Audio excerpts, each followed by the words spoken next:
nosso convidado de hoje é o professor Lucas Amaral Machado. Ele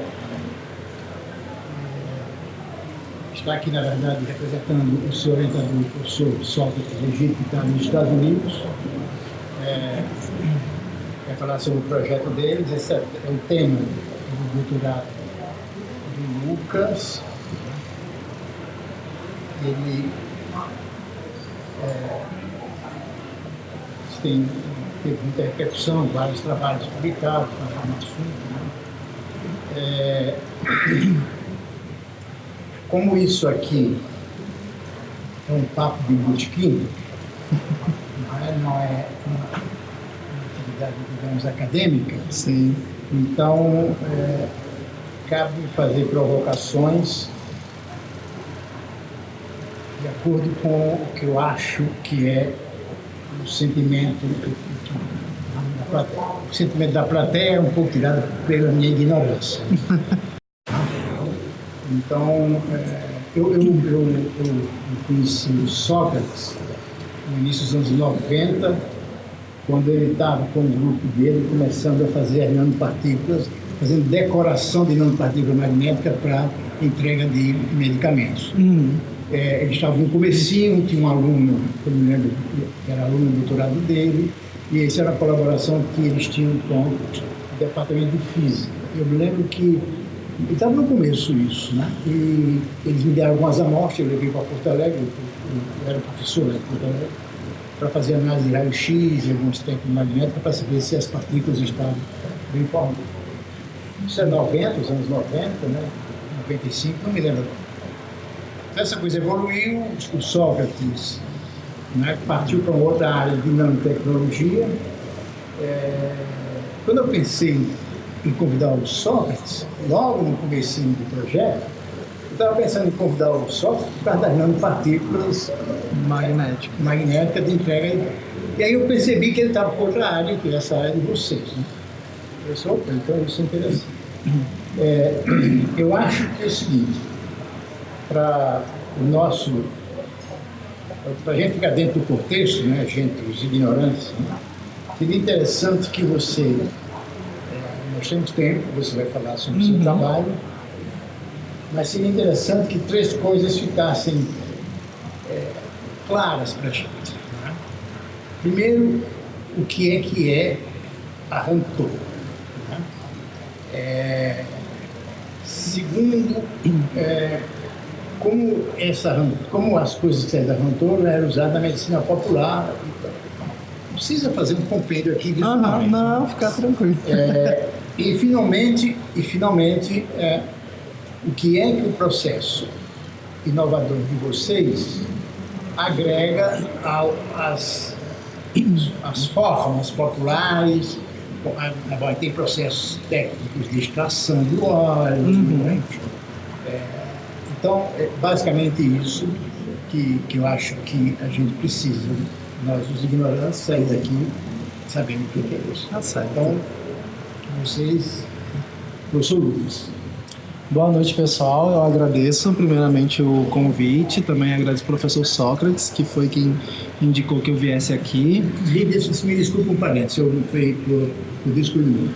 Como isso aqui é um bate-papo mesmo, então não tem o rigor de uma apresentação acadêmica, então quem tiver dúvida, o senhor não se incomoda com isso, de forma alguma. Pode. Se eu achar que não está sendo dúvida, está me incomodando a dúvida, eu me provoco. Muito bem. Tá ótimo, não, sem problema. Então, quando o professor Sócrates me indicou, ele me falou do tema, né, que era falar um pouquinho da Ratoro e como a gente vem utilizando. Para quem não sabe, a Ratoro, ela é um sapo, tá? O próprio nome diz. E é chamada de touro porque é um sapo gigante. E esse sapo, ele não é nem originário do Brasil. Ele é originário dos Estados Unidos. Só que lá pela década de 30, ele foi introduzido no Brasil. Só que todo anfíbio, ele consegue se adaptar à questão climática para que ele consiga se desenvolver melhor. E não foi diferente para rã-touro. Só que quando chegou aqui no Brasil, esse anfíbio se deparou com um clima tropical. Então, o clima tropical para os anfíbios, até para o crescimento, o desenvolvimento deles, favoreceu muito. E aí, esse sapo começou a difundir muito e reproduzir muito. Por ele ser um sapo gigante, ele é um sapo que ele se alimenta também de outros sapos menores, então ele acabou se tornando o predador dentro da cadeia dele, dentro da espécie dele, e o que tornou ele, obviamente, majoritário em população. E devido ao crescimento dessa população, desse sapo, foi que as pessoas começaram a ter um olhar um pouco maior para cima dele. Porque por ser um sapo grande, começou a se perguntar se não seria interessante as pessoas utilizarem ele como fonte de obtenção de carne, de proteína. E aí foi que iniciou o estudo com esse sapo, mas do ponto de vista nutricional.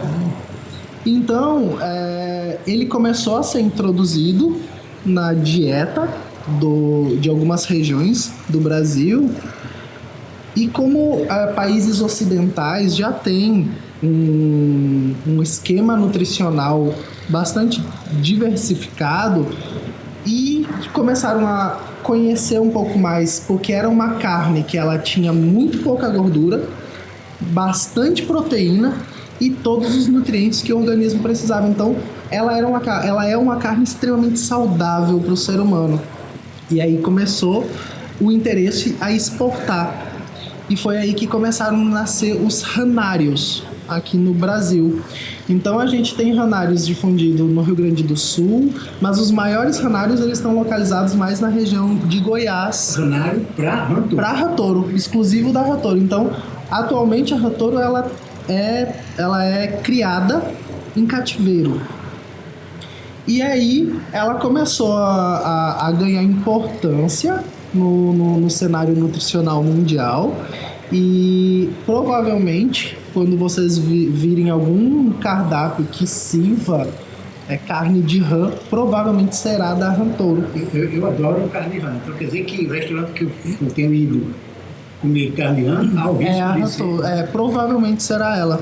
Porque ela tem um tamanho que permite, então, você utilizar os membros dela, que são as patas, pela quantidade de carne que ela oferece. Só que o que acontece? Nesse processo de comércio da carne da rã, né, muita coisa se jogava fora. Entre elas, a gordura, porque não tinha utilidade a gordura. E, por alguma maneira, alguém começou primeiro a pensar, essa pele parece a pele humana. Será que se a gente colocar ela numa ferida, ela não vai servir como um curativo, digamos, natural, biológico, né? E aí começou a se ter uma visão um pouco mais terapêutica. A medicina começou a se importar um pouquinho mais com esses dejetos que eram descartados. E aí, quando fizeram o primeiro estudo com a pele, viram que não. Mas, por algum descuido, uma pele foi colocada com um pouco de gordura. E aí, testaram ali e viram que deu uma melhorada. E começou, será que não seria a gordura dela o que está causando?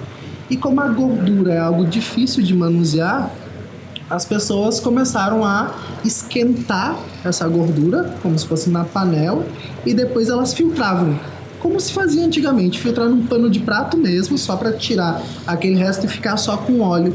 E foi aí que nasceu o óleo da rã-touro e que começou. Então, algumas pessoas diziam que tinha atividade anti-inflamatória, outros ainda atribuíam a atividade cicatrizante dela para feridas. E começou o interesse para saber o que tinha nesse óleo que podia vir até alguma atividade.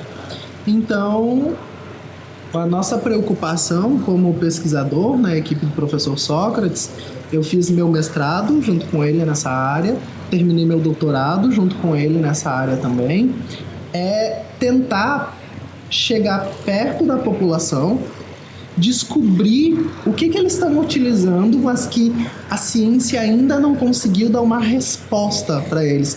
Tem mesmo essa atividade? Serve mesmo para isso? O que a gente poderia fazer para melhorar isso? Então, conhecendo um pouco da população que utilizava o óleo de Rantouro, e ele popularizou muito aqui no Rio Grande do Norte, especialmente para tratar asma, porque aí tiveram um foco muito mais na atividade anti-inflamatória dele. Aí a gente se aproximou desse histórico desse óleo e começou a questionar do ponto de vista científico o que tem ali dentro que pode ter essa atividade para tratar a asma. Junto com isso, dizem que ele tem essa atividade cicatrizante. O que tem ali dentro que pode ter essa atividade cicatrizante? E aí foi que a gente iniciou todos os estudos com óleo de rã. E o nosso foco inicial nunca foi tratamento de câncer. O nosso foco inicial sempre foi descobrir se realmente ele era um cicatrizante. Os elementos Exato. ativos. E se ele era um agente anti-inflamatório, se ele podia realmente tratar asma ou tratar alguma doença inflamatória. E no meio da pesquisa, o fantástico da pesquisa científica é exatamente porque a gente chega com uma ideia, com uma hipótese, e quando a gente começa a testar aquela hipótese, investigar ela, às vezes a pesquisa começa a tomar um rumo completamente diferente, porque as descobertas vão surgindo, e aí a gente vai estudando mais a fundo e vai vendo que o caminho pode ser outro, pode ser um caminho melhor do que o que a gente investigava, ou um caminho que, além do que aquilo que a gente investigava, venha a somar. E foi isso que aconteceu, foi assim que o óleo de Rantouro entrou no nosso grupo, e foi assim que a gente começou de fato a estudar ele, para descobrir essas atividades. E qual é que é o elemento antioxidante que tem Na verdade, o óleo de Rantouro, ele é composto por diversos elementos. É só ácido graxo. Só que aí, todo mundo aqui já deve ter ouvido falar em ômega 3, ômega 6, ômega 9, que são ácidos graxos essenciais, que a gente diz que o corpo humano não produz. Então, é muito encontrado no óleo de peixe, na carne do salmão. E o óleo de Rantouro tem exatamente todos eles. Tem o ômega 3, tem o ômega 6, tem o ômega 9. Aí a gente continuou buscando saber o que mais tinha lá. A gente descobriu outros ácidos graxos, tipo ácido oleico, que quando entra no organismo, ele vai sofrer uma reação dentro do organismo e vai virar mais ômega 3, vai virar mais ômega 6, ácido palmítico também. Então a gente descobriu que ele era uma fonte de ácidos graxos essenciais muito mais rica do ponto de vista de composição que o próprio óleo de peixe, porque o óleo de peixe só tinha o ômega 3 ou 6 e eles eram elementos únicos. Os outros elementos não geravam mais ácidos. Então o óleo de rã vinha com uma proposta completamente diferente. Ele vinha com aquela oferta inicial do ômega 3, ômega 6 e ômega 9, mas além disso ele trazia os outros ácidos graxos que dentro do organismo ao longo do tempo iam se tornar também esse ômega 3, esse ômega 6 e esse ômega 9. Então era aquele aporte que a gente diz a dose inicial, e depois tinha aquela dose de manutenção, porque o organismo continuava produzindo pela degradação dos outros ácidos graxos mais ácido graxo essencial. E você sabe que quando eu li rapidamente a história, que Rantouro tem origem nos Estados Unidos e usado em medicina popular, eu imaginei que era usado pelos índios americanos lá, não sei quando, depois. Então essas histórias aí... Sim, aqui no Rio Grande, aqui em Natal mesmo, a gente tem uma loja que ela é especializada na venda de óleo de rã. E até foi através dessa loja, desse seu Brandão, o dono da loja, foi que nos permitiu essa aproximação com o óleo de rã. né? Então, a gente vê muito as pessoas falando de óleo vegetal, e quando você fala óleo animal, as pessoas não entendem o que seria um óleo animal. Penso muito direto no óleo de peixe, né? Mas aqui eu acho que o Rio Grande do Norte, eu não sou norte rio-grandense, eu não sou potiguar, eu sou gaúcho. Eu tô aqui há 7 anos e desde que eu cheguei aqui, eu tenho me deparado com uma amplitude de conhecimento popular, de coisas a serem exploradas.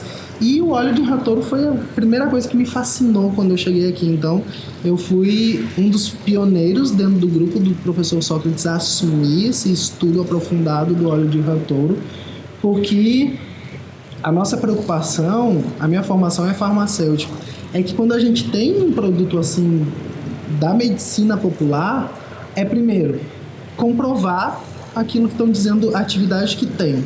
E segundo, se preocupar se ele é seguro para a utilização, se preocupar se ele tem algum risco na administração, toxicidade, e também permitir muitas vezes que ele possa ser uma matéria-prima para desenvolver alguma coisa, né? Ele possa ser inserido na lista de matéria-prima ou de princípios ativos utilizados em farmácia na produção de medicamentos. Porque o grande problema do óleo de ratouro é que, primeiro, a gente não sabia se a extração dele era melhor se fizesse uma temperatura de 30 graus, de 60 graus, de 80 graus, o quanto essa temperatura ia influenciar. Quando você faz a extração, você tem a carne, a rã morta, tá lá, e você extrai parte de gordura dele. Não, na verdade, a gente não trabalha com o sapo em si, a rã. O ranário, ele jogava tudo fora. E aí, quando a gente começou a descobrir isso daí, Você trabalha com rejeito? Isso. Acaba tendo um apelo biotecnológico, porque aquilo que ia pro lixo, a gente diz, ei, não joga isso no lixo não, me dê pra cá, deixa eu trabalhar um pouco com isso. E aí a gente pega só o tecido adiposo, só a gordura deles, que é retirado no beneficiamento da carne, e aí a gente foi ver se aquecer essa gordura, que era o que popularmente se fazia, como essa temperatura ia influenciar na qualidade desse óleo. Então, a gente foi atrás de um método de extração que permitisse a obtenção do óleo com mais rico em nutrientes bioativos, que não degradasse, que não gerasse nenhum ou o mínimo possível de componentes que não vinham a ter algum efeito benéfico dentro daquele óleo. E foi aí então que a gente começou a extrair, e aí depois a gente se preocupou, ok, já sei como extrair, como deixar ele ótimo, mas será que ele pode... Qual é a temperatura boa para extrair? A temperatura ideal é 80 graus, entre 70 e 80 e 40 minutos de exposição. A hora que se aumenta muito, degrada todo o ácido graxo. E se diminui de 80, não extrai todo o ácido graxo. E quando você fala em degrada, significa o quê? Que os componentes do ômega 6 desaparecem? Desaparece, ele oxida todo. E aí vira aqueles ácidos graxos que a gente encontra, tipo colesterol, triglicerídeos. Então, aí já se torna um óleo que não tem mais atividade terapêutica, que vai simplesmente contribuir para colesterol alto no ser humano, que é o que a gente hoje em dia foge. Eu não sei se isso faz parte do trabalho de vocês, né? Esse bate-papo aqui, um bate-papo de um absoluto ignorante, né? Agora, você tem lá o ômega 3, o ômega 6 e o ômega 9. Uhum. Digamos que... Vou fazer uma pergunta para... Digamos que o ômega 3 sirva para fazer determinada coisa, o ômega 6 outra, o ômega 9 outra. Vocês conseguem, é possível vocês pegar o óleo da rã e fazer um processo que você... Aqui um montezinho de ômega 3, um montezinho de ômega 6, um montezinho de ômega 9, ou ainda não? É possível. É possível. É o que a gente chama de A gente faz essa extração bruta, mas a gente tem, obviamente, como separar cada um desses compostos. Isso E isso faz parte do trabalho, vocês sabem? não, a gente... Não sabe ainda se eles têm efetivo mais com uma determinada coisa? Né? Sim, mas assim, o que se sabe é que esses grupos científicos que trabalham exclusivamente com óleos, eles já estudam o ômega 3 sozinho, o ômega 6 sozinho, o ômega 9 sozinho. Também tem o ômega 7 que começou a chegar no mercado mais atualmente. Eles já... Engraçado que eu achava que os ômega era muito de 3, né? Agora tem o 7, né? Tem o 7. Era 3, 6 e 9. Tem o 7 também. O 7, ele começou a ganhar notoriedade científica tem uns 2 anos. Que aí, o que a gente sabe? Que exatamente nesse sentido, os grupos que estudam eles isolados, sabe que o ômega 6 é o ômega que é bom para cicatrização, porque ele estimula que a célula vai lá e fecha a ferida. O ômega 3 é aquele ômega que é bom para processo inflamatório, porque ele faz o organismo dar aquela relaxada, não recrutar muita célula para o processo ali, não deixar inchar, não deixar ficar vermelho, não deixar sangrar tanto. Então o ômega 7 ele vem auxiliando esse ômega 3 nessa atividade anti-inflamatória por uma via diferente também, então acaba que eles vêm se somando. Então, por exemplo, quando eu faço a extração do óleo, por se tratar de um animal, a gente tem o viés que a qualidade desse óleo, a composição, em termos de quantidade de cada um desses 3, 6, 9 ou 7, ela depende da alimentação da rã. E aí o que é curioso, eu acabei descobrindo isso no meu mestrado, foi que antes a gente extraía um óleo, tinha ele, e aí acabou o meu óleo. Eu precisei fazer uma outra extração.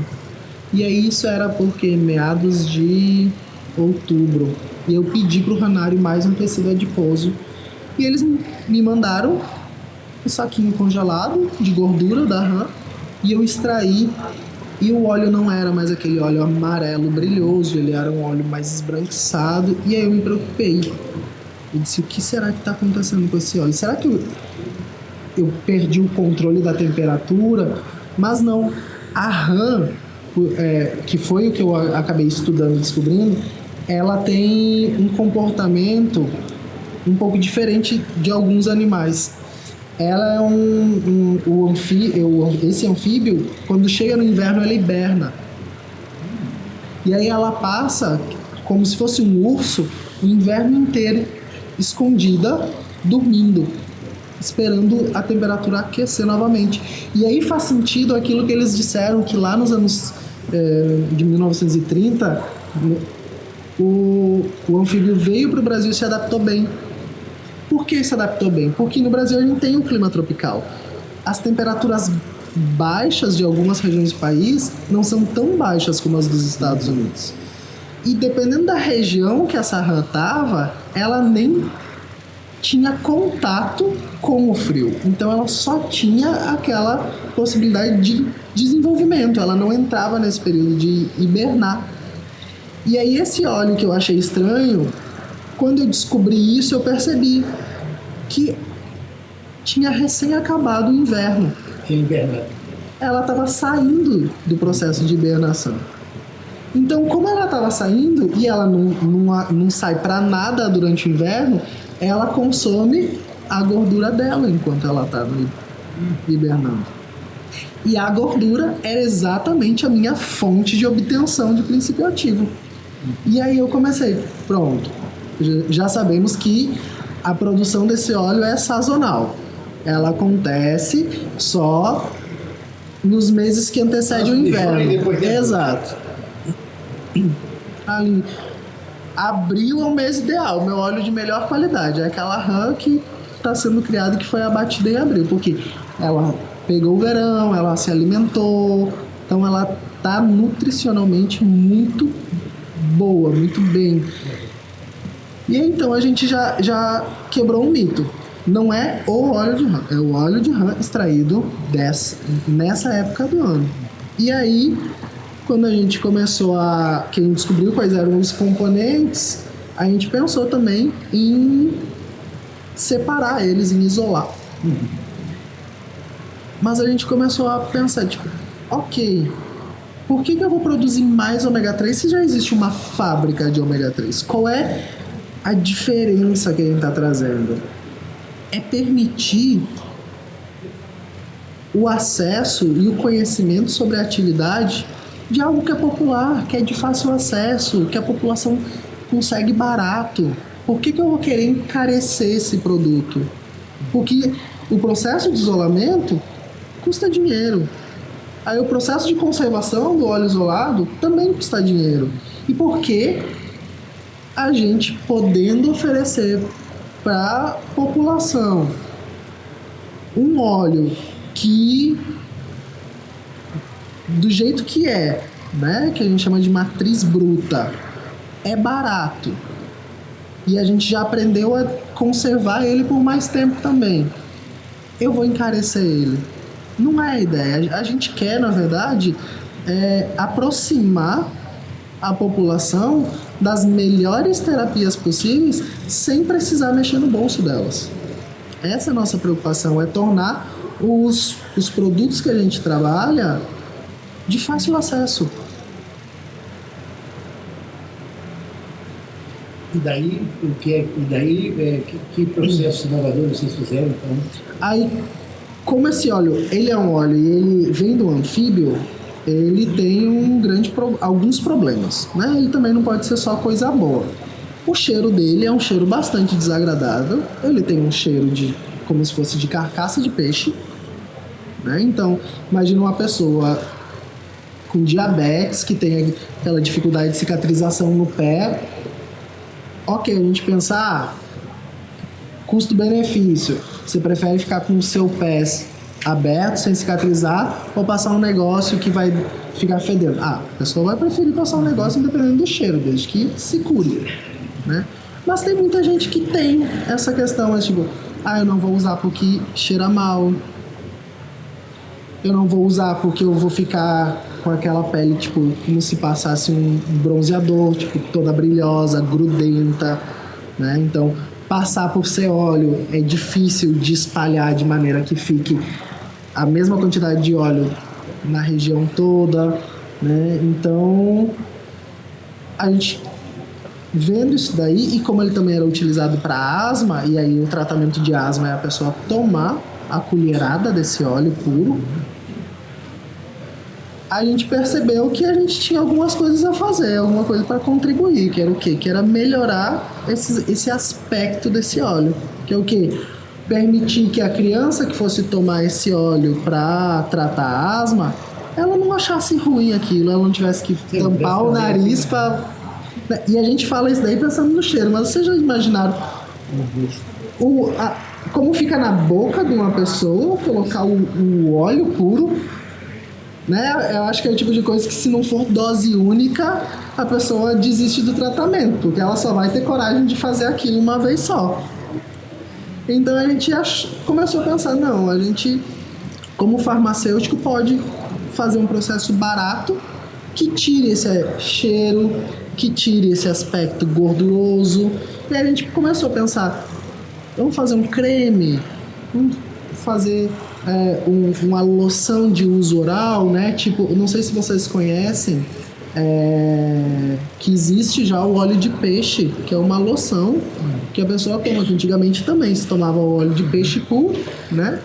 E aí agora já se tem no mercado uma loçãozinha que é para a pessoa tomar aquela colherada, diminuir o cheiro, diminuir o gosto, ficou mais aceitável. Então a gente começou a pensar que, como farmacêutico, como profissionais da área de desenvolvimento de produtos, a gente, além de estar descobrindo tudo isso que o óleo de rã tem, era importante a gente permitir que a população também tivesse um produto mais aceitável, mais agradável.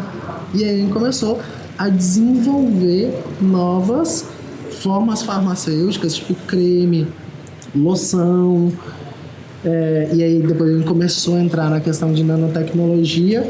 Mas o creme, loção, vocês conseguiram evitar a escolha do odor? Uhum. a gente mascarou completamente o cheiro, né?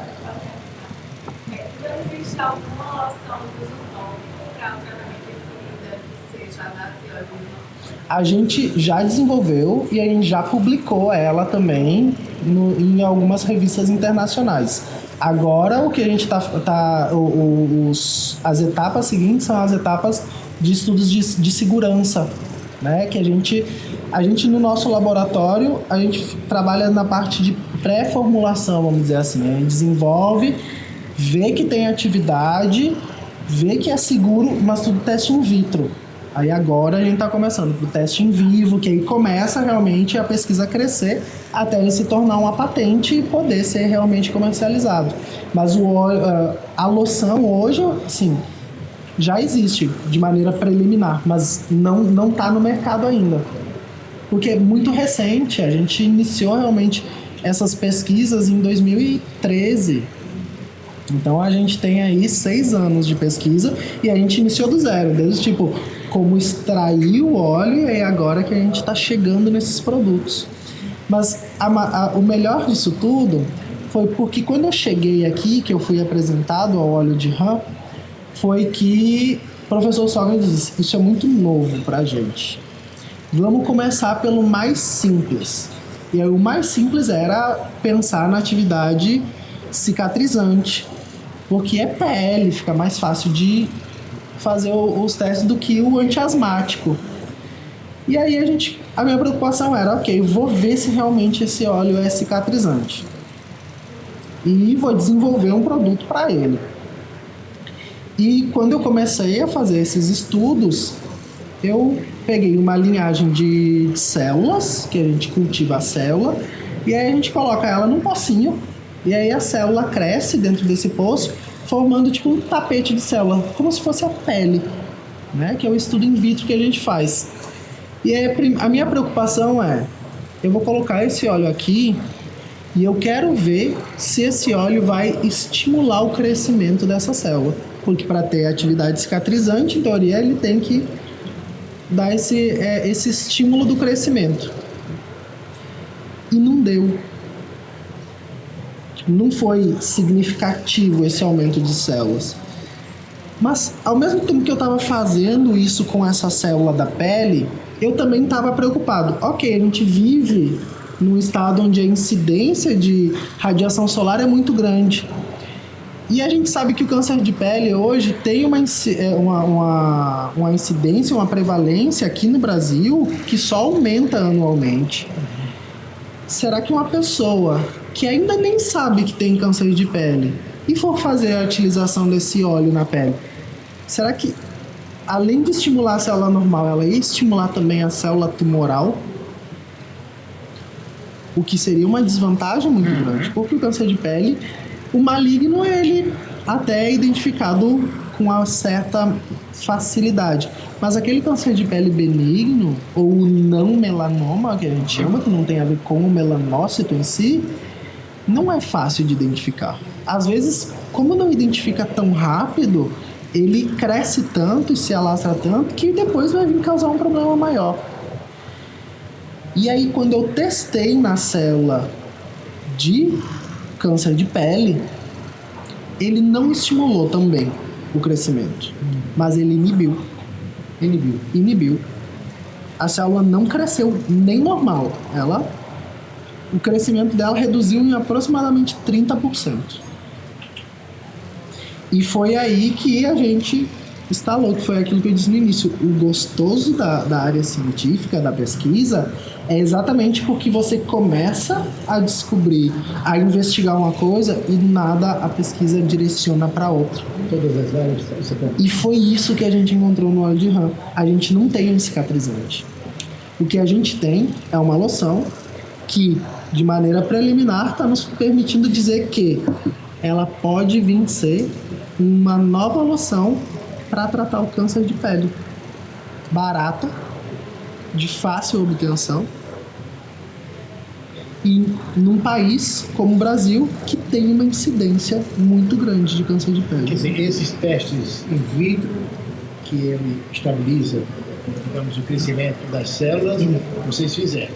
Aí, os análises, digamos, pré-clínico e tal, em vivo, vocês já, ou em animais, já chegaram... A gente está começando a parte animal, Certo. porque a parte animal ela avançou um pouco mais rápido para investigação de atividade anti-inflamatória, e agora que a gente está conseguiu liberação dos animais para começar essa parte de atividade antitumoral.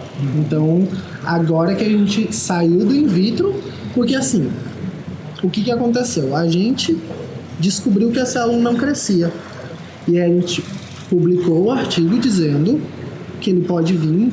A gente chamou esse artigo de novas tendências no tratamento de câncer. E aí disse o óleo de rã e a loção, no caso que a gente chama ela de nanoemulsão, como novos princípios ativos, como novos protagonistas nesse tratamento.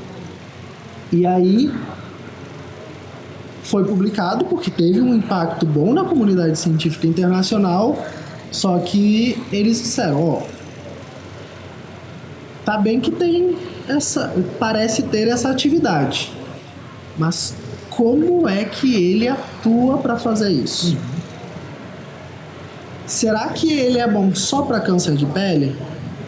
E a gente começou novamente pegar esse óleo puro, deixando de lado um pouquinho a loção, o que a gente tinha desenvolvido. Pegou esse óleo puro e aí foi que a gente começou a investigar como esse óleo... Em outras células cancerosas? A gente, no primeiro trabalho, a gente trabalhou com um câncer de pele de rato. E a gente disse, não, agora a gente vai... Já que a gente está com essa evidência científica bem interessante e que pode realmente ser um avanço no tratamento de câncer, vamos mudar para um câncer de pele humano. E aí a gente entrou em contato com o pessoal lá de São Paulo e eles nos doaram duas linhagens diferentes de câncer de pele humano. Uma masculina e outra feminina. Todos malignos. E um deles ainda, que é o câncer de pele, que era o feminino que a gente tinha, com a capacidade de metástase muito fácil. E tem essa diferença de gênero, né? Não é a questão de gênero. É que, dependendo de como foi isolado, aí ele tem que deixar muito claro. Tipo, eu peguei uma célula, por exemplo, X1 de uma mulher e eu posso pegar uma X1 de um homem. A mesma célula. Eu preciso identificar primeiro se ela é de homem ou de mulher, mas não necessariamente ela vai ter um comportamento diferente. É só para uma questão de nomenclatura e identificação, porque a gente tenta prevenir ao máximo a generalização de uma coisa pontual, né? A gente sabe que muitos medicamentos são mais eficazes em homens do que mulheres, muitos medicamentos são mais eficazes em pessoas negras do que em pessoas brancas. Então, baseado nesse histórico que a gente tem, é que atualmente a gente sempre deixa muito bem identificado o que foi extraído de célula masculina, o que foi de feminina, mas de modo geral o metabolismo delas costumam ser iguais. Aí a gente pegou essas duas células humanas para estudar como que o óleo de rã vinha a causar. E aí a gente saiu um pouquinho da nanotecnologia, saiu um pouquinho do foco geral de farmácia e entrou um pouquinho no foco de biologia celular, um pouquinho de genética também, para começar a entender como que aquele óleo estava agindo lá. Por quê? Porque a gente tinha aquela primeira evidência que tinha diminuído a atividade na célula tumoral. A gente testou numa célula normal também e não tinha dado nada, só tinha inibido a tumoral. A gente se preocupou, será que é só para tumor de pele? A gente testou num tumor de colo de útero, inibiu também. A gente testou num tumor de fígado, inibiu também. A gente testou num tumor de pulmão, inibiu também. E aí eu me questionei, eu devo estar fazendo esse experimento errado. eu devo estar fazendo esse ensaio, eu vou voltar para a célula normal. Aí eu voltei para células sadias, quando eu chamo de normal é célula sadia. Eu voltei para a célula sadia e aí não inibiu. Ela crescia normal, eu disse, pronto. Existe alguma coisa aqui realmente que tem a ver só com a célula tumoral. Mas vamos ver como isso funciona. E a gente começou a focar em biologia celular e ver como isso daí acontecia dentro da célula. E aí o nosso artigo mais recente, que a gente publicou mês passado, é o artigo onde a gente desvendou o mecanismo de ação do óleo de Hantoro para inibir o crescimento da célula tumoral. Ele causa um estresse oxidativo na célula. Sabe aqueles radicais livres que a gente tenta prevenir envelhecimento?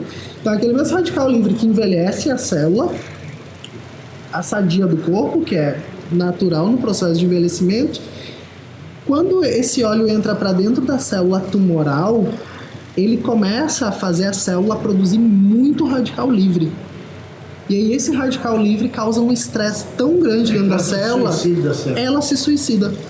Aí ela morre de dentro para fora. E aí, por alguma maneira, isso não acontece na normal, que agora é um novo foco da pesquisa. Porque aí eles estão nos questionando, ok, você investigou agora toda a biologia celular. Por que não cria os radicais livres na célula? É esse o nosso novo questionamento. Por que isso tudo está acontecendo? Então agora a gente está indo mais pro lado genético. Tipo, qual é o gene que existe dentro da célula tumoral do câncer de pele que permite que o óleo tenha atividade ali, que não tem na célula sadia, porque lá ele não consegue agir dessa maneira. Então, hoje em dia, nossas pesquisas, a gente finalizou esses estudos em janeiro desse ano, que foi quando a gente descobriu essa via de morte, e aí a gente começou agora a investigar um pouco mais a fundo, a gente voltou para a célula normal. Aquela mesma preocupação que eu tive naquela primeira vez. Será que eu estou fazendo o experimento errado agora? Eu vou fazer tudo de novo para normal. Para provar por A mais B que na normal isso não acontece. E aí começa a trabalhar a genética. Depois que eu consigo provar tudo isso, aí obviamente o produto que eu desenvolvi começa a ter uma notoriedade maior, porque até então eles estão bastante preocupados com a questão de, tipo, você tem um produto que age de uma determinada maneira até agora numa célula tumoral, a gente quer saber como isso acontece, né? Quando a gente faz essa descoberta de novos medicamentos, novos princípios ativos, a gente tem realmente que detalhar o mecanismo de ação para que ele possa ser conhecido o suficiente para a gente olhar para aquilo ali e dizer, é seguro, pode utilizar, que a longo prazo isso não vai lhe fazer mal.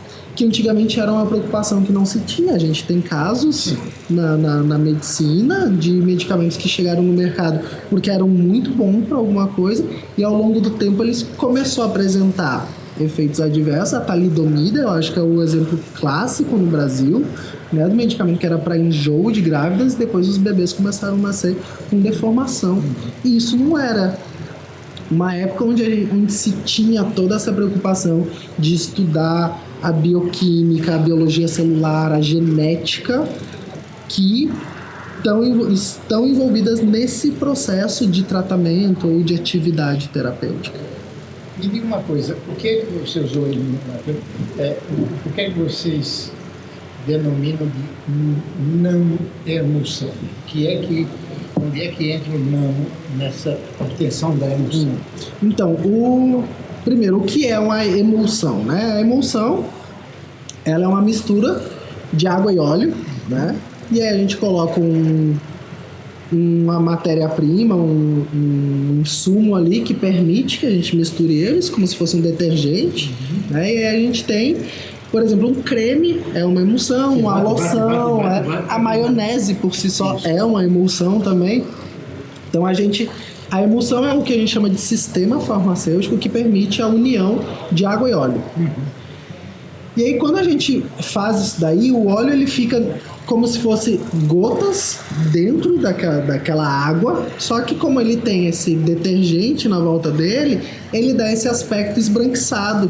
E aí não enxerga a gota de óleo, a gente enxerga aquilo tudo branco. Mas o óleo está lá dentro na forma de gota.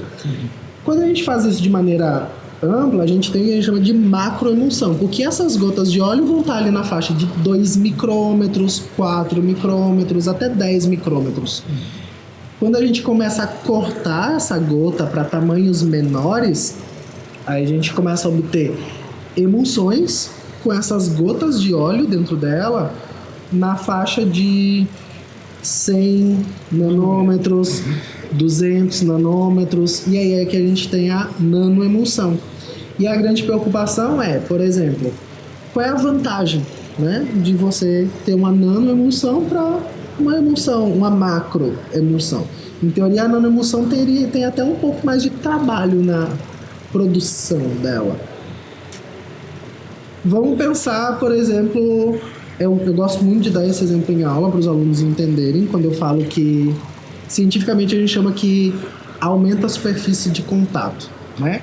Vamos pensar que eu tenho, por exemplo, uma bactéria, e aí eu tenho uma gota de um óleo dentro de uma emulsão que vai chegar aqui. Então, uma gota vai colar nessa bactéria aqui, a outra gota vai colar aqui, e aí a gente vai deixar essa bactéria envolta por essas gotas. A superfície de contato que eu tenho da minha gota com a bactéria é só essa daqui. Aqui está em contato realmente. E eu tenho o quê? Só 5 gotas na volta dela. Quando eu reduzo essa gota para escala de nanoemulsão, eu vou ter várias gotas na volta dela. Então, a superfície em circunferência da minha gota ela é muito menor. Só que como agora eu tenho várias gotas e esse espaço que eu tinha entre uma gota e outra está preenchido, aí eu tenho o que a gente chama de aumento de superfície de contato. Ou seja, eu estou conseguindo botar mais princípio ativo em contato com aquilo ali. Então, quando a gente aumenta essa superfície de contato, a gente tem o que a gente chama de potencialização de atividade terapêutica. E aí é que vem a outra vantagem da nanotecnologia. Porque se eu estou quando essa atividade é via a superfície. Exato. Aí quando a gente está trabalhando com a nanotecnologia, ela tem a vantagem de que, como eu estou possibilitando o aumento dessa superfície de contato, ou seja, mais princípio ativo está agindo do que quando eu tenho a gota grande, eu posso reduzir a dose. Porque antes eu tinha uma dose grande, porque eu tinha uma superfície pequena. Então, só um pouco daquilo ali passava. Agora não, eu tenho uma superfície maior. Então, aquilo que antes a gente tinha que usar, por exemplo, 2 miligramas, agora talvez 100 microgramas seja o suficiente. Porque eu consigo entregar todas as 100 microgramas. Antes eu precisava de 2 miligramas no sistema grande para poder entregar 100. Agora eu coloco 100 e entrego 100. E aí, diminui o custo, porque princípio ativo, dependendo se for fármaco mesmo, costuma ser caro. Então, a nanotecnologia entrou no nosso trabalho de maneira que, tipo, quando eu faço a extração do óleo, o meu rendimento para cada 100 gramas de gordura, de tecido adiposo, é em torno de 70 ml de óleo. É 70% do meu rendimento. É um rendimento muito bom quando a gente vai falar de extração de princípios ativos de fonte natural. Mas a gente sabe que o processo de extração ele ainda não é industrializado, né? A gente não tem nenhuma refinaria que ainda que comprou essa ideia de reutilizar essa gordura e obter esse óleo e comercializar em grande escala o óleo de rã. Ele ainda é feito em laboratórios, indústrias muito pequenas, né? Então, nesse sentido. Então a gente queria alguma coisa que a pequena quantidade de óleo que a gente extrai pudesse produzir uma grande quantidade de produto a ser utilizado. Então a nanotecnologia ela entrou dentro da pesquisa visando isso daí. O termo nano vem da relação superfície-volume. Exato. Quanto maior a relação superfície-volume, maior você... Exato. Alguém tem... Professor, muito boa a sua explanação. Eu gostaria só de perguntar um laboratório, um centro de pesquisa da universidade, está trabalhando no aproveitamento e na aplicação da substância. Uhum. Mas essa substância você já encontra no mercado comum? Sim, sim. E qual é a aplicação dela? Hoje em dia o óleo de rã ele é comercializado, né, da forma in natura, que a gente diz, o óleo puro, e a maior aplicação dele é a que se tem comprovada há mais tempo, que é a anti-inflamatória. Né? Então, essa atividade antitumoral dele ainda está bem recente. Então, hoje se encontra o óleo indicado principalmente para o tratamento de asma. Não, porque o que acontece? Como ele é um óleo animal, ele está registrado não no Ministério da Saúde, ele está registrado como alimento no Ministério da Agricultura. Então ele é comercializado como alimento, e como é comercializado como alimento, a farmácia de manipulação não pode comprar ele para fazer a cápsula. Então é a gente que está quebrando esse paradigma de enxergar o óleo de rã como um insumo alimentar, porque ele já vinha lá da carne de rã, do ponto de vista nutricional, e permitir que ele venha para esse ponto de vista mais de Ministério de Saúde, uso como princípio ativo, como insumo bioativo, né, de reaproveitamento biotecnológico, que a gente gosta bastante de bater nessa tecla, que tem um apelo biotecnológico, já que era um material que era descartado. Mas isso, em algum momento, os atores dessa coisa toda aí vai ter que legalizar, passar isso para a área. Por isso que a gente começou agora a trabalhar. Antes eu era o único aluno que trabalhava com óleo de rã touro, aí depois veio uma menina do Paraná, aqui pro Rio Grande do Norte, que entrou no grupo também, começou a trabalhar junto comigo. Aí depois a gente começou a convidar os alunos da graduação a fazer iniciação científica, e eles foram se apaixonando pela pesquisa também e começaram a investigar. Então hoje a gente tem uma equipe que trabalha com óleo de rã touro de 6 pessoas. Então antes eu era eu levei um mestrado inteiro, 2 anos, para descobrir que ele podia reduzir a proliferação de célula tumoral. Agora nós somos 5 trabalhando, e já com uma luz nesse caminho aí, sabendo para que lado andar. Então hoje em dia a gente tem os meninos que são focados na parte mais de genética, a gente tem um menino que é mais focado na parte de biologia celular, aí tem eu por trás, que foi quem teve o início, quem conhece realmente a base do óleo de rã touro, trabalhando na questão de formulações, de como melhorar esse aspecto do gosto, do cheiro, de fazer essas nanoemulsões. E até então toda essa nanoemulsão, essa nanoemulsão, ela era para uso tópico, né? Pensando no câncer de pele. Mas como a gente já tinha aquela evidência bem basal que não era só para câncer de pele que ele tinha, aí eu deixei os meninos trabalhando na parte genética. Eu vou brincar um pouquinho agora para desenvolver alguma coisa pensando na asma, que ele já tinha comprovação, e vamos pensar, quem sabe, no câncer de pulmão. Por que uma pessoa não poderia fazer a ingestão? A loção que ele desenvolveu, a nanoemulsão, ela não é de ingestão, mas eu acho que está na hora da gente começar a pensar em administrar para uso interno, para um câncer de pulmão, um câncer de fígado, um câncer de coração, um câncer de mama, um câncer que afete algum linfonodo.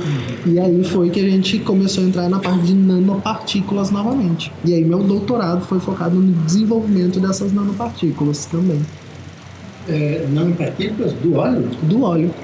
Tá. E como é que você faz a nanopartícula do óleo? A nanopartícula, ela é muito parecida com essa gota da emulsão. Tá? A diferença é que na gota da emulsão eu tenho aquele detergente na volta, né? Eu tenho uma superfície que é líquida com a gota que é líquida. Aí agora, para nanopartícula, aqui na volta ela é sólida. E aí o que eu pensei? Eu fiz uma nanopartícula. Ela tem um O tamanho.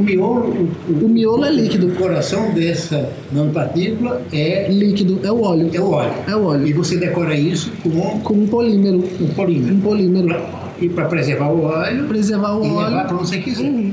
Porque aí eu começava a fugir das formas farmacêuticas líquidas. Eu podia começar a entrar nas sólidas. Aí eu pensei, por que eu não posso fazer um pó com esse óleo para colocar numa cápsula e permitir que a pessoa degluta ele com maior facilidade? Porque o óleo puro eu teria que trabalhar só com aquela cápsula mole, Sim. né? Que a gente encontra de vitaminas, e é aquilo só se faz em indústria. Né? Farmácia de manipulação não faz cápsula de gelatina mole. Eu pensei, por que não transformar isso num pó? E aí eu comecei a voltar, deixei os meninos avançando com a parte de biologia celular, e eu disse, vamos entrar num novo foco aqui. E foi aí que a gente começou a obter as nanopartículas de óleo de rã, que é o trabalho que a gente deve publicar ainda daqui para o final do ano, que é uma nova forma farmacêutica. E aí, quando a gente faz a utilização de qualquer medicamento, ele vai ser absorvido, vai passar pelo fígado, e ali no fígado boa parte de todo o princípio ativo ele é degradado. Tá? O que sobrevive ao fígado é o que vai ter a atividade terapêutica mesmo. E aí eu estava preocupado como seria. Primeiro, será que esse óleo resiste ao ácido do estômago? Aí eu peguei o óleo puro, preparei uma solução ácida com o mesmo pH do estômago, misturei e degradou o óleo. Eu disse, pronto, tem uma barreira, o estômago. O que eu vou fazer agora para preservar? Aí a minha sacada foi, por que não administrar isso pelo pulmão? Já não tinha todo apelo de asma, eu trazer uma visão pulmonar para isso daqui pode ser bastante interessante também. E aí eu desenvolvi as nanopartículas, e quando eu fui secar elas, eu coloquei um agente, um insumo, uma matéria-prima que juntava várias nanopartículas e formava uma partícula, uma micropartícula, uma partícula seca maior. E aí o tamanho dessa micropartícula, ela girava ali de 5, 8 micrômetros, que é um tamanho de partícula ideal para depósito no pulmão. E aí eu lembrei, porque eu sou asmático, que por muito tempo eu fiz a utilização de uma bombinha que a gente colocava uma cápsulazinha ali dentro, furava e aspirava o pó. E eu disse, eu vou fazer isso com esse óleo de rã. E aí eu consegui desenvolver essas micropartículas formadas de nanopartículas com óleo de rã. E aí esse é o paper que a gente está finalizando agora ele, recentemente.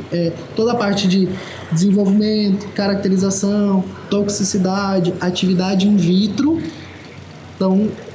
estão finalizadas. A gente comprovou já, que vai ser o primeiro paper que está saindo dessas partículas, que tem atividade anti-inflamatória. Então aquilo que falavam que ele era antiasmático. E a semana que vem, exatamente semana que vem, dia 10, de 10 a 14, eu vou estar imerso dentro da UFRN para fazer esse estudo em vivo. Em vivo, a gente conseguiu autorização para atividade anti-inflamatória com animais, com ratos. E aí, Só tem uma coisa que eu não entendi, porque qual é que é a necessidade que você, já que você está formando um amigo, tipo, qual é a necessidade que você tem de ter feito as nanopartículas, depois agregado para formar nanopartículas? Por que não faz o processo para formar direto a micro? A micropartícula. Então, o que acontece? Primeiro a gente entra na questão de superfície de contato, né? Era o ponto 1. Segundo, que as Só um instantinho, quando você faz a sua micropartícula, que é um conjunto de nanopartículas, é em torno dessa micropartícula que você vai colocar a cápsula, a decoração das coisas. Não. Ah, tá. O agente agregante que eu coloco, ele permite a união de duas nano. Ele não reveste elas. Tá. Ele permite que elas se colhem. E aí, como eu tenho essa micro, ela, quando se deposita no pulmão, ela não consegue chegar em alvéolo. Então, em teoria, a micropartícula não teria absorção para distribuição sanguínea. Aliás, esse é um grande problema da nanomedicina, que é justamente qual é o tamanho limite de cada dessas nanopartículas, de modo que elas não ultrapassem determinadas células, determinadas coisas. É isso? Exato. Aí, a sacada de fazer nano, uma microformada de nanos, é que se eu fizesse só nano, a pessoa aspira, só que como ela é muito pequena, muito leve, na hora que ela põe o ar para fora, ela expira a partícula. E eu não quero isso. Então, obrigatoriamente eu tinha que fazer micro. Mas eu sabia que a minha micro não ia absorver. Não ia ter distribuição sanguínea. Então, mas se fosse uma nano, teria. Aí eu tava vendo. Eu tenho a vantagem e a desvantagem da nano, eu tenho a vantagem e a desvantagem da micro. Por que não unir as duas vantagens e eliminar as desvantagens? A partir do momento que eu fiz a micro formada por nano, a gente obteve o que a gente chama de partículas troianas, ou partículas de Troia. Né? Todo mundo sabe a história de Troia, aquele cavalo cheio de soldados lá dentro. A minha partícula, micropartícula, é o meu cavalo. A hora que ela se deposita lá, ela vai liberando as nanos, devagarinho. E aí, como ela já está grudada, não tem a inspiração para botar ela para fora.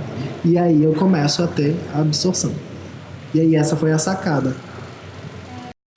Eu acho que aqui depois só nós trabalhamos com óleo. Tem bastante gente no Brasil, especialmente na região de Goiás, que trabalha muito com a parte de agricultura, ou ranicultura, que a gente chama, e a parte nutricional. Mas o óleo em si são 3 grupos no país. A Embrapa de Brasília, um grupo da Química na UFRN e o nosso grupo na farmácia.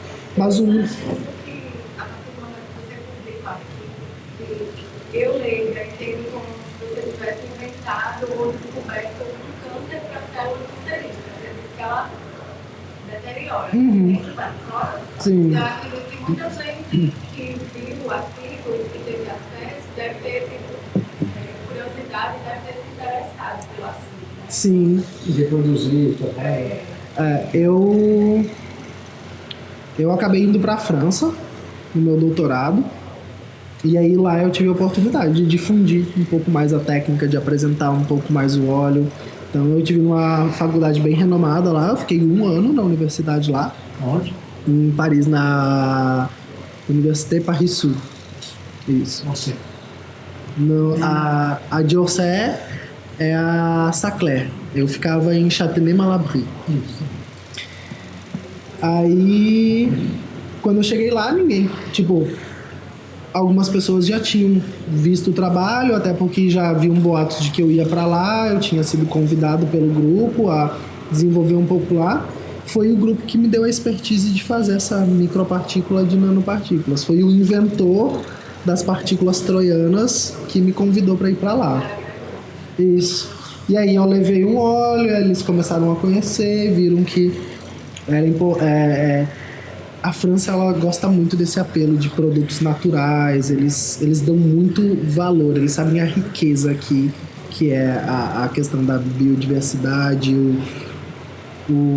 a biotecnologia, né, que é o reaproveitamento do descarte sem desmate, ou química verde, essa coisa da preservação. E aí eles ficaram bem encantados com o trabalho lá, tanto que foi com eles que eu tive a oportunidade de desenvolver, então, as nanopartículas e depois as micropartículas. Então, é um trabalho que vem sendo difundido bastante. A gente já recebeu convite algumas vezes para palestrar em alguns congressos internacionais. Nós somos destaque, um tempo desses, na Associação Americana de Ciências Farmacêuticas. A entrevista, a matéria, está no Facebook. Sim. Aí a gente foi destaque lá porque a gente tenta não ser visionário demais, porque às vezes a ambição pode crescer aos olhos e aí você algumas pessoas passam por cima do que não se deve passar. Então a gente tenta ser aquele pesquisador que tenta ser racional no que faz, né? Então a gente, sem pretensão alguma, tinha um congresso da associação e a gente escreveu um resumo de alguns resultados preliminares que a gente tinha e mandou para lá, para participar do congresso como exposição de pôster. E eu lembro que quando voltou o resultado das aprovações dos pôsteres selecionados, veio a aprovação do nosso resumo oral, mas não só isso. Eles entraram, o diretor do congresso, ele perguntou se a gente tinha interesse em fazer uma matéria para ser destaque no site da associação.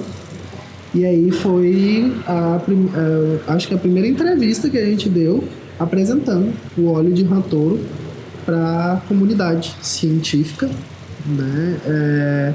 E das potencialidades terapêuticas que o óleo de rã poderia vir a ter.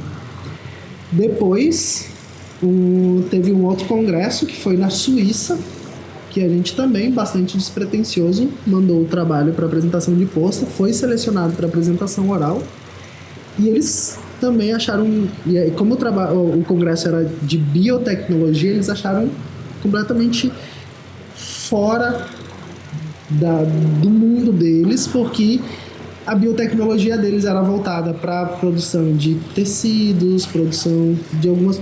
E pela primeira vez eles estavam vendo no congresso deles a associação da área de biotecnologia com a área farmacêutica.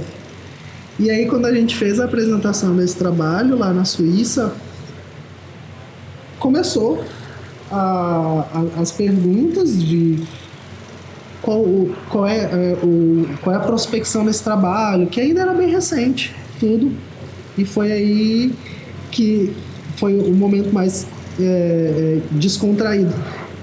Eles estavam tão focados no que a gente estava apresentando de atividades e de potencialidades, que aí teve um pesquisador bem do canto, ele levantou a mão e ele disse: por que um sapo? Se existe ômega 3, se existe ômega 6, se existe ômega 9. Aí eu olhei para ele e disse: por que não? Né? Porque um material rico do jeito que é, o tecido adiposo dessa rã, tá indo pro lixo. Por que eu estou investindo em óleo sintético ou em matar um peixe para extrair o óleo dele, se eu consigo um óleo melhor de uma coisa que está indo para o lixo, que já faz parte? Mas eu acho que a pergunta dele, talvez, você possa fazer de outro jeito.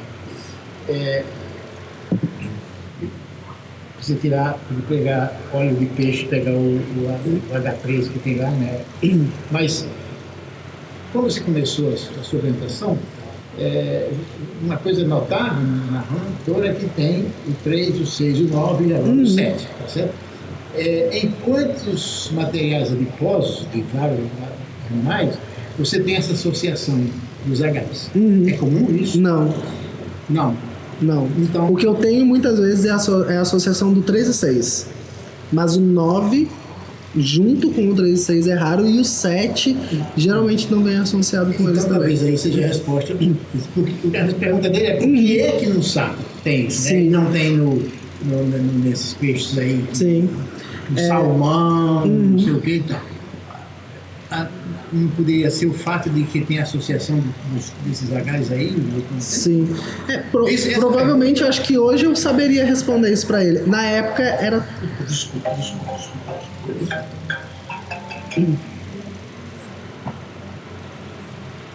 Na época era tudo muito recente, né? Era o início das pesquisas. Então era quando a gente... Foi exatamente na época que a gente bateu o martelo para dizer: o óleo possui qualidade e identidade aptas a ser utilizado como matéria-prima farmacêutica. Então a gente não tinha o detalhamento químico desse óleo, que é a composição, a gente ainda não tinha atividades farmacológicas de fato comprovada, a gente ainda estava com uma suposição de atividade cicatrizante, mas foi lá que a gente também começou, junto com a Associação Americana, a ganhar espaço no cenário científico. Então hoje a gente vê que tem... o nosso grupo não trabalha só com óleo de rã, a gente trabalha com alguns outros óleos naturais que não são de origem animal. E às vezes a gente vê que a gente trabalhando, por exemplo, com o óleo de linhaça, que é um dos óleos que a gente trabalha, e vai publicar um trabalho com esse óleo, a gente às vezes tem um pouquinho mais de dificuldade, porque ele é um óleo vegetal, então muita gente já trabalhou. E a gente não costuma ter dificuldade para apresentar o trabalho com óleo de rotoro.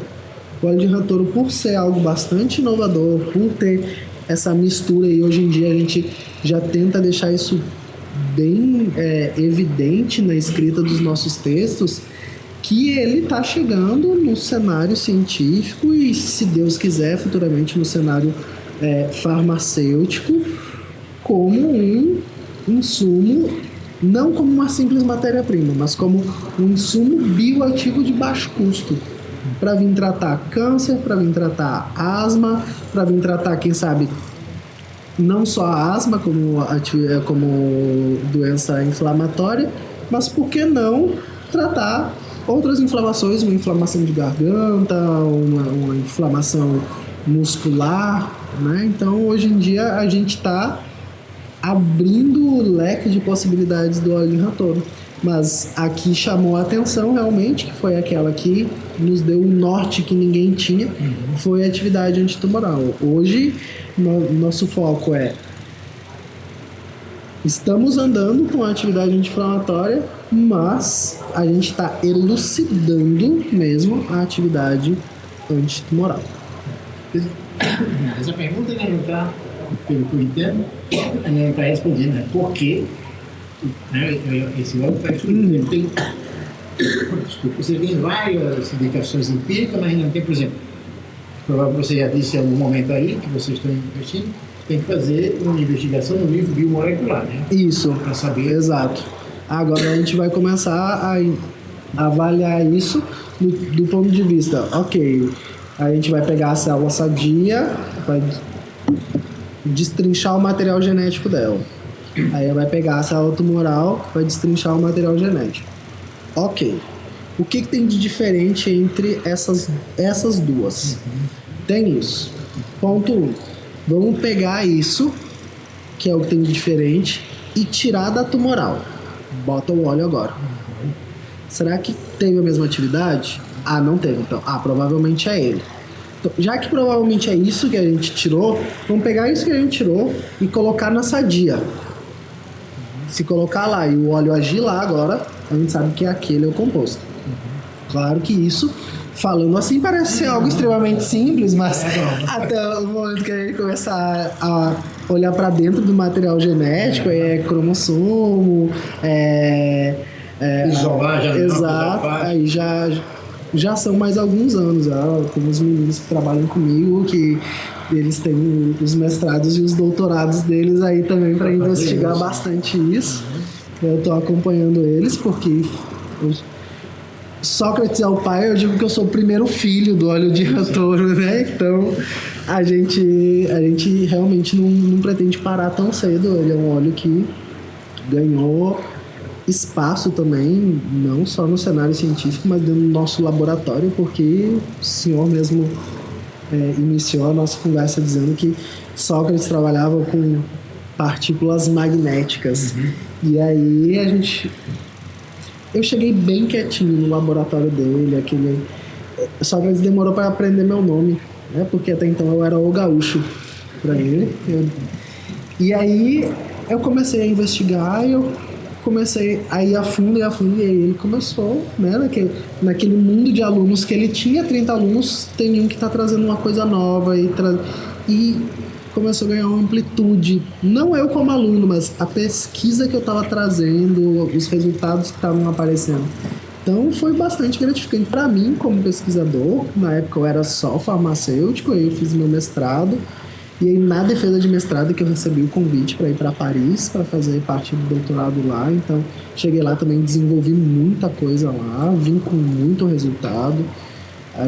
Eu defendi meu doutorado recentemente, então o óleo de rã a gente costuma ver muito dentro da pós-graduação as pessoas terminando o mestrado com o artigo delas, terminando o doutorado com um artigo, 2 artigos, né? Então, eu fechei o meu doutorado com um total de 7 produções científicas. Então, foi muita coisa que me permitiu trabalhar. E eu digo, eu tive toda a assistência aqui, foi o que me apresentou tudo. E quando eu cheguei lá em Paris, eu pude aprofundar muito mais as coisas. O uso da tecnologia que eles já têm bem difundida, desenvolvida lá. O pai das partículas troianas me recebendo para me ensinar a fazer aquilo. Então, eu aprendi, e o que é mais gostoso nisso daí foi porque eu voltei. E aí é aquilo que a gente diz, e que eu acho que é bastante válido, o pesquisador brasileiro, ele precisa sair um pouco da sua zona de conforto para agregar conhecimento, mas ele precisa voltar, porque ele tem que começar a aplicar dentro do país dele, que investiu nele, aquilo que ele aprendeu lá fora. Começar a trazer novas tecnologias, trazer novas ideias, trazer visões diferentes. E aí foi isso que a gente começou a fazer, né? Que a gente começou a internacionalizar o nosso grupo. E eu voltei de lá com novas tecnologias de obtenção baratas e com a visão muito mais do ponto de vista molecular, antes da gente botar isso daqui para frente, vamos tapar o furo da base, porque uma base que não é bem estruturada não vai segurar nada lá na frente. Então a gente começou a parar aqui, vamos elucidar de fato para poder andar melhor. Alguém mais alguma pergunta? Qual é que é para você o cenário para que essa coisa passe no processo pré-clínico? Eu acredito que finalizando agora a investigação de biomolecular, a gente já tenha subsídio suficiente para ir para a parte pré-clínica em vivo com animais. Então eu acredito que num prazo de 1 ano a gente já esteja induzindo o câncer de pele nos camundongos e tentando fazer o tratamento ali. E como a gente já vai saber o perfil genético do tumor, a gente já vai saber o perfil genético de atividade desse óleo, a gente vai poder pegar aquele tumor depois de tratado e ver como é que está esse perfil genético novamente. Então eu acho que a genética hoje em dia é o que vai nos permitir não só dar um passo à frente, mas então voar com a possibilidade de trazer o óleo de rã como realmente um protagonista no tratamento de câncer. Enquanto isso não for feito, por exemplo, os óleos que vendem aí popularmente, as pessoas veem, a pessoa passa, ninguém está dizendo para ele que ele vai curar do câncer, porque não tem nenhum problema com a Anvisa, com a saúde e tal, né? Agora, se você disser, daqui um vidrinho de óleo que cura melanoma, né?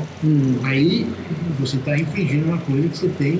Nesse caso, você não pode. Exato. Isso. Por isso que a gente não é visionário, né? A gente diz que os resultados são preliminares, que os produtos que a gente desenvolve são pré-formulações. Por quê? A partir do momento que a gente puder provar por todas as vias possíveis a atividade, é o momento que a gente vai chegar no Ministério da Saúde. E aí sim ele vai ser registrado, não vai ser um óleo de consumo alimentício, ele vai ser um óleo terapêutico, e aí a gente vai conseguir patentear o óleo, patentear os produtos, e aí ele deixa de ser um óleo com possibilidade de ser comercializado na vendinha, extraído de qualquer forma. Aí vai se buscar ter esse cuidado, obviamente, com todo o processo de extração, de conservação, de produção, de comercialização, porque ele vai deixar de ser um simples óleo para ser um produto terapêutico. Como é que você... Pode fazer. Como é que você está conseguindo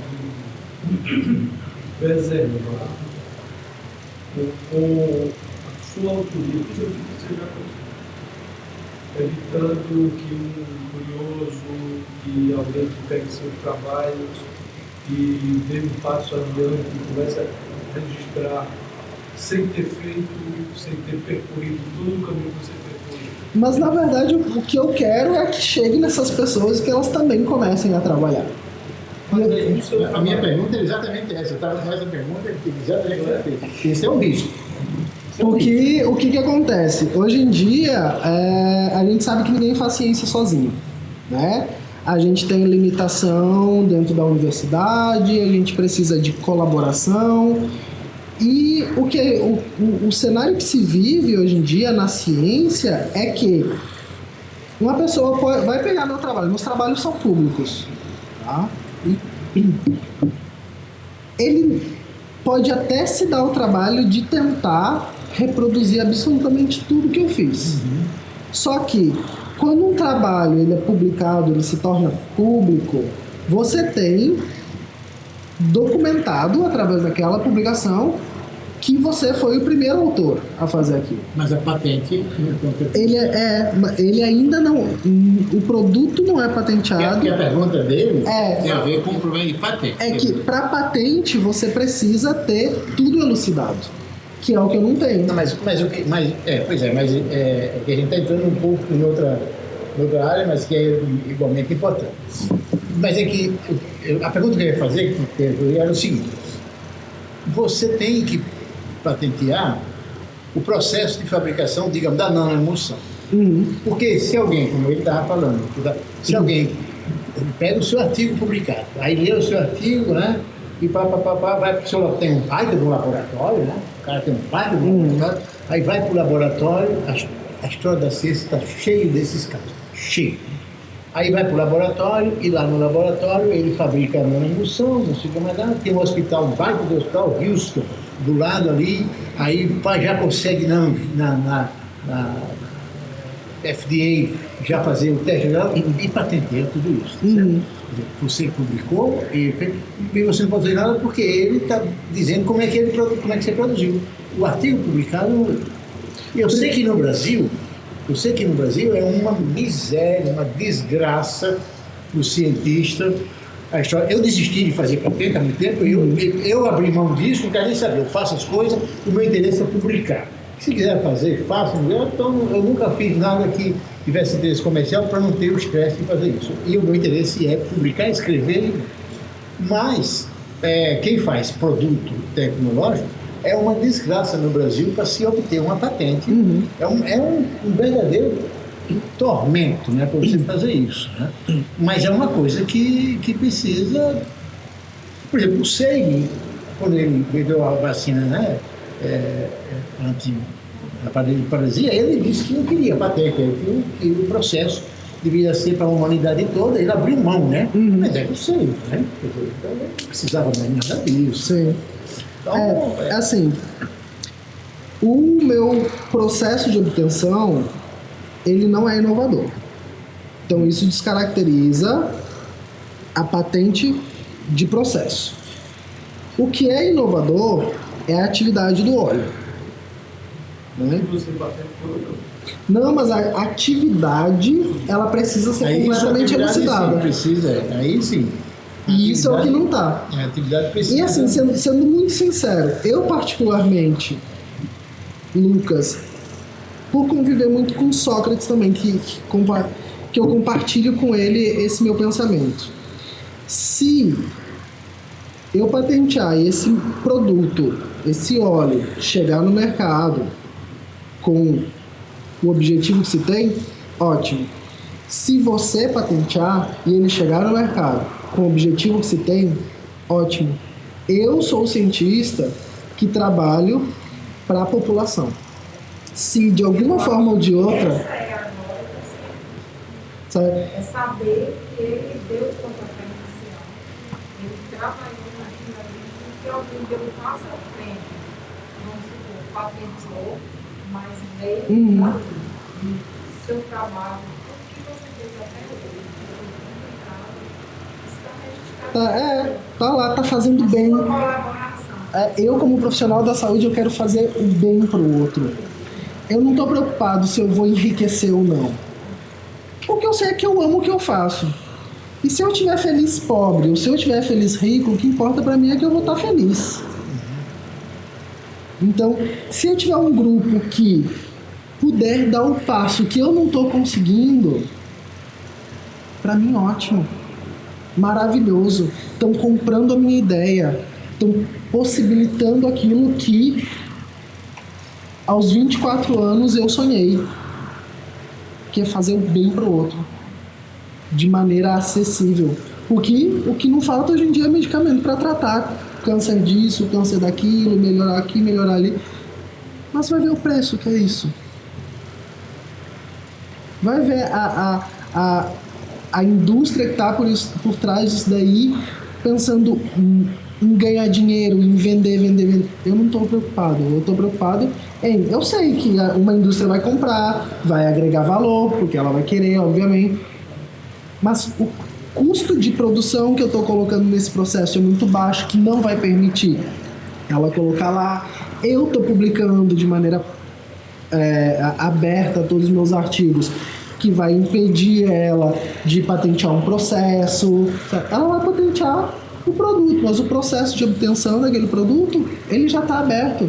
E a partir do momento que você deixar aberto na comunidade científica, seja Brasil ou mundo, Sim, qualquer um pode. já descaracteriza a possibilidade de reconhecer aquilo como inovação. O meu processo já não foi uma inovação. Usar a agitação com banho-maria foi um cara lá em 1989 que fez para fazer essas partículas, as nanopartículas. Esse cara tem a patente desse método lá atrás. O que eu fiz foi, eu vou pegar o método dele, ele estava usando um óleo mineral, eu vou tirar esse óleo mineral e vou colocar o meu. Será que dá certo fazer assim? Dá. Isso me gera uma patente? Não. Porque o polímero foi ele que definiu qual era, o método foi ele que desenvolveu, então a patente disso daí é dele. Então, se amanhã eu publicar o meu artigo com toda a elucidação genética da atividade e alguém disser bem assim, ó, Lucas, que é o que geralmente acontece, Lucas, tu não quer vir aqui para o nosso centro de pesquisa porque a gente quer investir no avanço de... Eu vou me unir a esse grupo porque eles estão comprando a minha ideia, aquilo que eu sempre almejei. Então, a questão de satisfação profissional e pessoal para mim é saber que um dia tudo isso que eu estou fazendo vai chegar na população. Independente se chegar por mim ou se chegar por qualquer outra pessoa.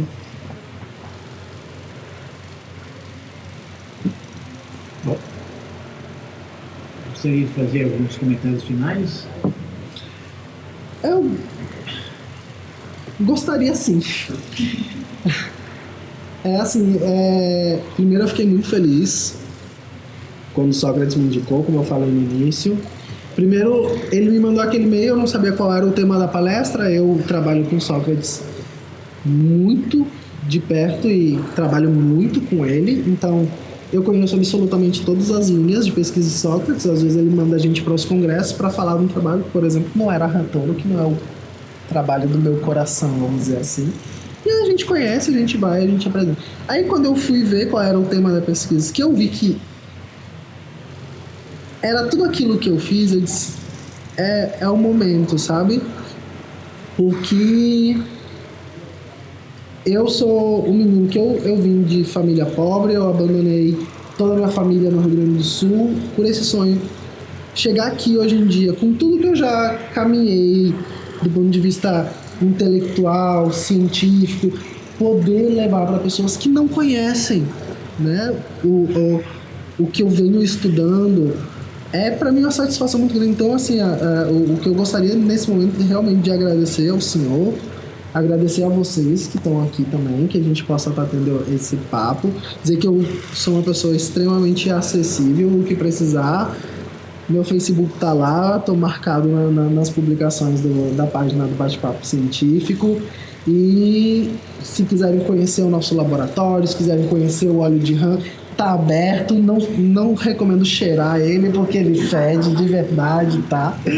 Mas tá lá, a gente tá com todas as pesquisas andando, com tudo funcionando, meus meninos trabalhando comigo ali com muita garra, com muita fé de que um dia esse produto vai poder chegar e trazer uma nova visão do ponto de vista de tratamento, de terapias antineoplásicas ou mesmo tratamento de inflamações. Então, realmente muito obrigado por poder compartilhar com vocês a minha felicidade como pesquisador, como cientista, como ser humano. Eu acho que isso é uma satisfação muito grande. Obrigado, de verdade. Onde é que você fez a sua graduação lá nos anos? A minha graduação eu fiz em Bagé, no Rio Grande do Sul, lá na fronteira com o Uruguai. Tem o João Nipam. Isso, onde tem o Unipampa atualmente.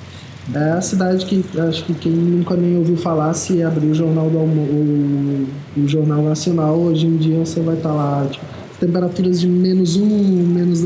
Ou então tá terapia tudo de lá. Bagé do Luiz Fernando Veríssimo. Também, com certeza. Terapia de Bagé. Bom, então, muito obrigado. Só temos a agradecer e congratular. Parabéns pelo sucesso do trabalho, né? Obrigado. Então,